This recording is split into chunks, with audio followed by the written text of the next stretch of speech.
இன்றைய விடியலிலே எமது பிரயாணத்திலே ஒரு பழக்கடையினை பார்க்கக்கூடியதாக இருந்தது. இது ஸ்ரீலங்கா கிழக்கு மாகாணம் ஓட்டமாவடியில் இருக்கக்கூடிய ஒரு பழக்கடை.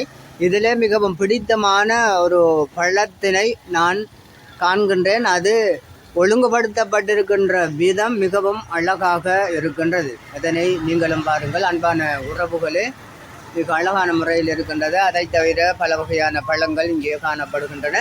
ஏன் இந்த இடத்திலே பழத்தை நான் உங்களுக்கு காண்பிக்கின்றேன் என்று சொன்னால், பழம் சம்பந்தமாக அல்லாஹு தாலா குர்ஆனிலே அடிக்கடி கூறக்கூடிய ஒரு விடயம்.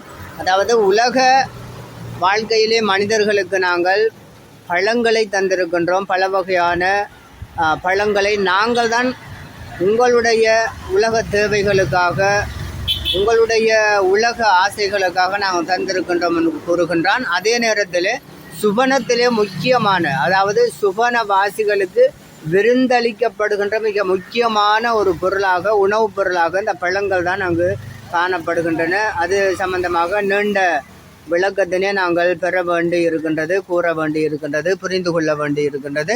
பழம் என்று சொன்னால் உலகத்தில் காணப்படுகின்ற பழம் போல அந்த சுவனவாசிகளுக்குரிய அல்லது சுவனத்தில் இருக்கக்கூடிய பழங்கள் இருக்காது. ஒரு பழத்திலேயே பல சுவைகள் இருக்கும். உலகத்திலே இப்போ இங்கே பாருங்கள், இந்த தோடம்பழத்திலே ஒரு சுவை தான் இருக்கும். ஒரு தோடம்பழத்தை எடுத்து சாப்பிட்டால், ஒரு தோடம்பழத்தை எடுத்து சாப்பிட்டால் ஒரு சுவை தான் இருக்கும். இங்கே பாருங்கள், இது அப்பிள் பழம் இருக்கின்றது. இந்த அப்பிள் பழத்தை சாப்பிட்டால் ஒரு சுவை தான் இருக்கும். அதே போல் இங்கே பாருங்கள், கிரேப்ஸ் இருக்கின்றது. இதை சாப்பிட்டால் ஒரு சுவை தான் இருக்கும்.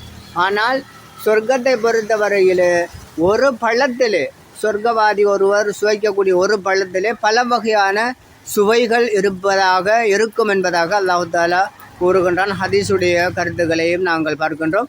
அந்த அடிப்படையிலே இவற்றையெல்லாம் விளங்கி நாங்கள் உலகத்தினுடைய அந்த உணவுப் பொருட்களை நாங்கள் பெற்றுக்கொள்ள வேண்டும், சாப்பிட வேண்டும். எங்களுடைய பொருளாதார வசதிக்கு ஏற்ற மாதிரி எங்களோட குடும்பத்துக்கு, குழந்தைகளுக்கு, பெற்றோர்களுக்கு, சகோதர சகோதரிகளுக்கு அவர்கள் அதை பெற்றுக்கொள்வதற்கு, அதை சாப்பிடுவதற்கு நாங்கள் உதவி செய்யலாம். அதே நேரத்தில் மறுமையிலே கிடைக்கக்கூடிய இந்த சுபனத்தில் கிடைக்கக்கூடிய அந்த பழங்களை பெற்றுக்கொள்ளக்கூடியதாகவும் எங்களுடைய கதைகள், எங்களுடைய கருத்துக்கள், எங்களுடனான அந்த உறவுகளுக்கும் நாங்கள் இந்த விளக்கத்தினை கொடுக்க வேண்டி இருக்கின்றது. மீண்டும் சந்திப்போம். அஸ்ஸலாமு அலைக்கும்.